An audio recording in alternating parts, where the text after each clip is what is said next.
இந்த வேர்ல்ட்ல வந்து பாத்தீங்கன்னா எல்லாரும் ஒயிட்டா தான் இருப்பாங்க. பட் இவங்க வந்து பாத்தீங்கன்னா ப்ளூவாவும், அவங்களோட பையன் வந்து பாத்தீங்கன்னா ஆரஞ்சா இருப்பாங்க. இவர் எப்பலாம் ஒர்க் பண்ண போறாரோ அப்பலாம் வந்து பாத்தீங்கன்னா ஒரு ஒயிட்டா மாறிடுவாரு. ஏன்னு கேட்டா அங்க இருக்க ஸ்ட்ரெஸ்ஸால.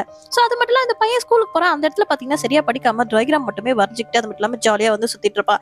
இங்க இந்த அப்பா வந்து பாத்தீங்கன்னா ரொம்பவே ஒர்க் பண்ணி வந்து பாத்தீங்கன்னா அவரோட கலரே வந்து பாத்தீங்கன்னா ஒயிட்டா வந்து மாறிட்டு இருக்கும். பட் இருந்தாலும் அவன் பையனோட ஹக் கிடைக்கும் போதெல்லாம் பாத்தீங்கன்னா இவர் பழைய மாதிரி மாறிடுவாரு. அப்படி இருக்க சமயத்துல வந்து பாத்தீங்கன்னா ஒரு பையனோட டயகிராம் பார்க்கும்போது ரொம்பவே வந்து திட்டிடுறாரு. நீ ஏன் அப்படி இருக்கன்னு சொல்லிட்டு. இதே போல ஒரு வேலைக்கு போயிட்டு முடிச்சுட்டு வரும்போது வந்து பாத்தீங்கன்னா ஸ்கூல்ல அவனை ரொம்பவே வந்து திட்டிடுறாங்க. நீ ஏன் மத்தவங்கள மாதிரி இருக்க மாட்டேங்கிற அப்படின்னு சொல்லிட்டு அவனை வந்து பாத்தீங்கன்னா சோகமா வரான். அவங்க அப்பாவுக்கு எப்பவுமே கொடுக்கக்கூடிய அக வந்து பாத்தீங்கன்னா அன்னைக்கு கொடுக்கவே இல்லை.